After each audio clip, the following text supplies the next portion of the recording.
Melatonin एक hormone है जो जिस्म के अंदर पैदा होता है इन रिस्पॉन्स टू डार्कनेस, जब रात को अंधेरा होता है। और इसका बहुत ही इंपॉर्टेंट रोल है जिसे हम स्लीप अवेक साइकिल भी कहते हैं। ये ज़्यादातर एंजाइटी या किसी को नींद की कमी है तो उसके लिए इस्तेमाल करते हैं। लेकिन पेट्स में इसका क्यों इस्तेमाल किया जाता है? बेसिकली कुछ लोग क्वेश्चन करते हैं कि हमारी कैट हीट पर है, वो पूरी रात हमें सोने नहीं देती, बहुत ज़्यादा ज़ोर से आवाज़ें निकालती है, क्या हम मेलाटोनिन यूज़ कर सकते हैं? मेरी जहाँ तक रिसर्च है, पाकिस्तान में इस टाइम मेलाटोनिन वेटनरी फार्मूलेशन का अवेलेबल नहीं है, तो बेहतर है कि आप अवॉइड करें।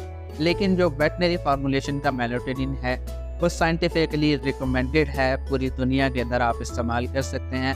पाकिस्तान में जो बच्चों के ड्रॉप्स आते हैं ओरामेल के नाम से, बहुत सारी माएँ अपने बच्चों को वही इस्तेमाल करती हैं नींद के लिए, क्योंकि बच्चे रात को बहुत ज़्यादा तंग करते हैं। आपने वो इस्तेमाल नहीं करना। अगर इस तरह की टिप्स आपको पसंद आती हैं तो प्लीज़ फॉलो और लाइक करें। खुदा हाफिज़।